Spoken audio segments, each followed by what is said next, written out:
ओम शांति। 18 सितंबर 2025 बाबा के महावाक्य हैं। बाबा कहते हैं, मीठे बच्चे, जब तुम फूल बनेंगे तब यह भारत कांटों के जंगल से संपूर्ण फूलों का बगीचा बनेगा। बाबा आया है तुम्हें फूल बनाने। प्रश्न, मंदिर लायक बनने के लिए किन बातों पर विशेष ध्यान देना है? उत्तर है, मंदिर लायक बनना है तो चलन पर विशेष ध्यान दो। चलन बहुत मीठी और रॉयल होनी चाहिए। इतना मीठापन हो जो दूसरों को उसकी महसूसता आए। अनेकों को बाप का परिचय दो। अपना कल्याण करने के लिए अच्छी रीति पुरुषार्थ कर सर्विस पर लगे रहो। गीत बदल जाए दुनिया, ना बदलेंगे हम। ओम शांति।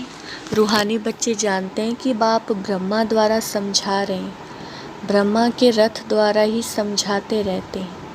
हम यह प्रतिज्ञा करते हैं कि श्रीमत पर हम इस भारत की भूमि को पतित से पावन बनाएंगे। भारत खास और दुनिया आम, सबको हम पतित से पावन बनने का रास्ता बताते हैं। इतने ख्यालात हर एक को अपनी बुद्धि में रखना है।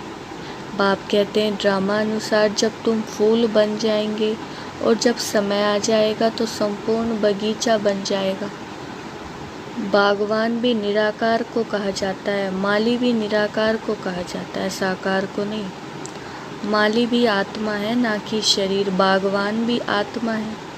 बाप समझाएंगे तो जरूर शरीर द्वारा ना, शरीर के साथ ही उनको माली बागवान कहा जाता है, जो इस विश्व को फूलों का बगीचा बनाते हैं। बगीचा था जहाँ ये देवताएं रहते थे, वहाँ कोई दुख नहीं था। यहाँ इस कांटों के जंगल में तो दुख है। रावण का राज्य है, कांटों का जंगल है। फट से कोई फूल नहीं बनते। देवताओं के आगे जाकर गाते भी हैं कि हम जन्म जन्मांतर के पापी हैं, अजामिल हैं। ऐसी प्रार्थना करते हैं, अब आकर हमको पुण्य आत्मा बनाओ। समझते हैं अभी हम पाप आत्मा है, कोई समय पुण्य आत्मा थे। अभी इस पुरानी दुनिया में पुण्य आत्माओं के सिर्फ चित्र हैं। राजधानी के हेड्स के चित्र हैं और उनको ऐसा बनाने वाला निराकार शिव है, उनका चित्र है बस, और कोई चित्र नहीं है। इसमें भी शिव का तो बड़ा लिंग बना देते हैं। कहते भी हैं कि आत्मा स्टार मिसल है, तो जरूर बाप भी ऐसा होगा ना, परंतु उनकी पूरी पहचान नहीं है। इन लक्ष्मी नारायण का विश्व में राज्य था, इनके लिए कहाँ भी कोई ग्लानि की बात नहीं लिखते। बाकी कृष्ण को द्वापर में कब कहाँ ले जाते। लक्ष्मी नारायण के लिए सब कहेंगे स्वर्ग के मालिक थे। यह है तुम्हारी एम ऑब्जेक्ट। राधे कृष्ण कौन है? मनुष्य बेचारे एकदम मूंझे हुए हैं, कुछ नहीं समझते। जो बाप द्वारा समझते हैं वह समझाने लायक भी बनते हैं, नहीं तो लायक बन नहीं सकते, दैवी गुण धारण कर नहीं सकते। भल कितना भी समझाओ, परंतु ड्रामा अनुसार ऐसा होना नहीं। तुम अभी खुद समझते हो, हम सब बच्चे बाप की श्रीमत पर भारत की रूहानी सर्विस करते हैं। अपने ही तन मन धन से प्रदर्शनी अथवा म्यूजियम आदि में पूछते हैं, तुम भारत की क्या सेवा करते हो? तुम जानते हो भारत की बहुत अच्छी सर्विस करते हैं, जंगल से बगीचा बना रहे हैं। सत्युग है गार्डन, यह है कांटों का जंगल। एक दो को दुख देते रहते हैं, ये तुम अच्छी रीति समझा सकते हो। लक्ष्मी नारायण का चित्र भी बहुत अच्छा बनाना चाहिए। मंदिरों में बहुत खूबसूरत चित्र बनाते हैं, कहाँ गोरा कहाँ सावरा चित्र बनाते हैं, उनका क्या राज है यह भी समझते नहीं। तुम बच्चों को अभी ये एक सारा ज्ञान है।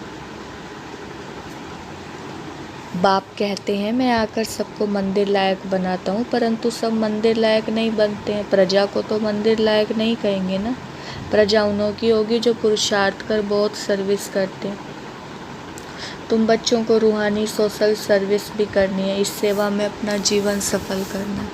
चलन भी बहुत मीठी सुंदर होनी चाहिए, जो औरों को मीठेपन से समझा सके। खुद ही काटा होगा तो किसको फूल कैसे बनाएंगे? उनका तीर पूरा लगेगा नहीं। बाप को याद नहीं करते होंगे तो तीर कैसे लगेगा?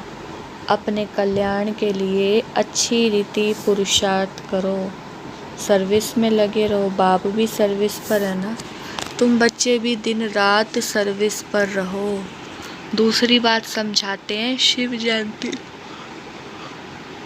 पर भी लिखत लिखनी चाहिए, जो वह तारे किसको भी दिखाई दे तो समझ जाएं आगे के लिए क्या करना है, उसका पुरुषार्थ किया जाता है। सेमिनार भी इसलिए करते हैं कि क्या क्या सर्विस करे जो बहुतों को बाप का परिचय मिले।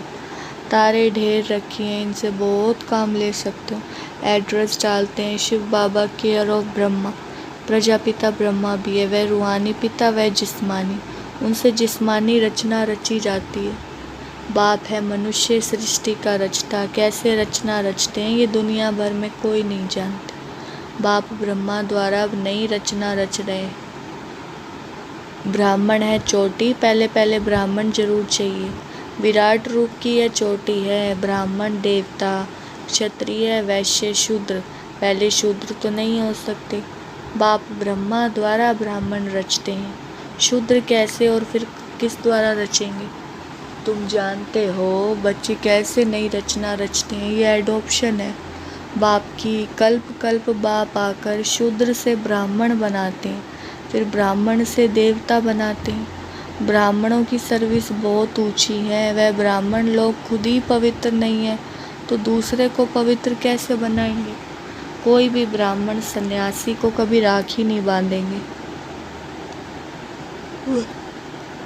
कहेंगे हम तो हैं ही पवित्र, तुम अपना मुंह देखो। तुम बच्चे भी कोई से राखी नहीं बंधवा सकते। दुनिया में तो सब एक दो को बांधते हैं, बहन भाई को बांधती है, ये रिवाज अभी निकला है। अभी तुम शूद्र से ब्राह्मण बनने के लिए पुरुषार्थ करते हो, समझाना पड़ता है। मेल फीमेल दोनों पवित्रता की प्रतिज्ञा करते हैं, दोनों बता सकते हैं कि हम कैसे बाप की श्रीमत से पवित्र बनते हैं। अंत तक इस काम विकार पर जीत रहे तो पवित्र जगत का मालिक बनेंगे। पवित्र दुनिया सतयुग को कहा जाता है, सो भी स्थापन हो रही है। तुम सब पवित्र हो, विकार में गिरने वाले को राखी बांध सकते हो। प्रतिज्ञा करो और फिर पतित बने तो कहेंगे तुम राखी बंधवाने आए थे, फिर क्या हुआ? कहेंगे माया से हार खाली। यह है युद्ध का मैदान। विकार बड़ा दुश्मन है, इन पर जीत पाने से ही जगत जीत अर्थात राजा रानी बनना है। प्रजा को जगत जीत नहीं कहेंगे, मेहनत तो राजा रानी करते हैं ना। कहते भी हम तो लक्ष्मी नारायण बनेंगे। लक्ष्मी नारायण के बाद उनके तख्त पर जीत उनके बच्चों की होती है। वह लक्ष्मी नारायण फिर दूसरे जन्म में नीचे चले जाएंगे। भिन्न नाम रूप से बच्चे को गद्दी मिलती है तो ऊंच नंबर गिना जाएगा। पुनर्जन्म तो लेते हैं ना, तो बाप समझाते हैं भिन्न नाम रूप से बच्चे को गद्दी मिलती है तो ऊंच नंबर गिना जाएगा। पुनर्जन्म तो लेते हैं ना, बच्चा तख्त पर बैठेगा तो अब बच्चों को ऐसा ऊंच बनना है तो सर्विस में लग जाना चाहिए। पवित्र होना भी बहुत ज़रूरी है। बाप कहते मैं पवित्र दुनिया बनाता हूँ, अच्छा पुरुषार्थ थोड़े करते। पवित्र तो सारी दुनिया बन जाती है। तुम्हारे लिए स्वर्ग की स्थापना करते हैं। यह ड्रामा अनुसार होना ही है, ये खेल बना हुआ है। तुम पवित्र बन जाते हो, फिर विनाश शुरू हो जाता है, सत्युग की स्थापना हो जाती है। ड्रामा को तो तुम समझ सकते हो। सत्युग में था देवताओं का राज्य, अभी नहीं है, फिर होना है। तुम हो रूहानी मिलिट्री। तुम 5 विकारों पर जीत पाने से जगत जीत बनने वाले हो।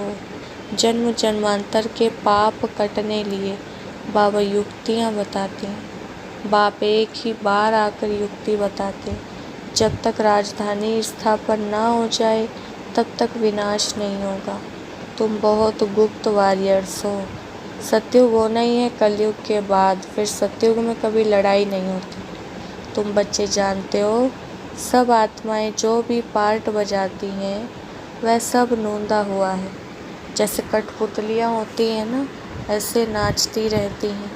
तो यह भी ड्रामा है, हर एक का इस ड्रामा में पार्ट है। पार्ट बजाते बजाते तुम तमो प्रधान बने, फिर अब ऊपर जाते हो सतो प्रधान बनते हो। नॉलेज तो सेकंड की है, सतो प्रधान बनते हैं, फिर गिरते गिरते तमो प्रधान बनते हैं, फिर बाप ऊपर ले जाते हैं। वास्तव में वह मछलियाँ तार में लटकती हैं। इस तार में मनुष्यों को डालना चाहिए। ऐसे उतरती कला फिर चढ़ती कला होती है।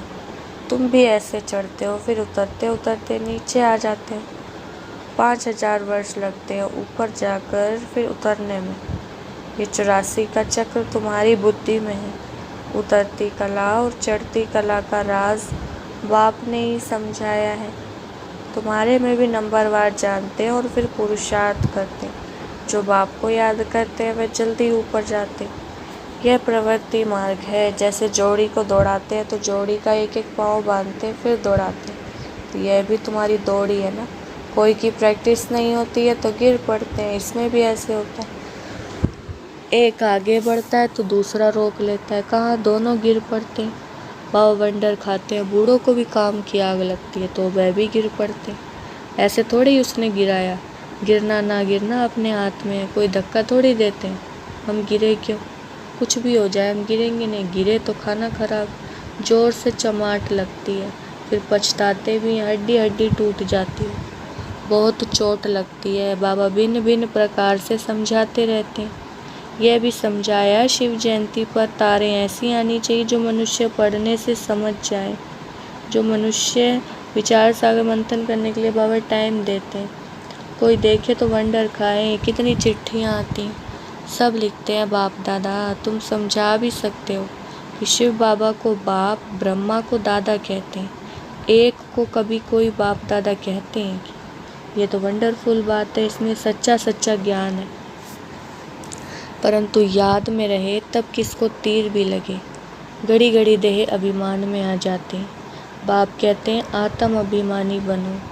आत्मा इस शरीर धारण कर पार्ट बजाती है। कोई मरता है तो भी कोई ख्याल नहीं।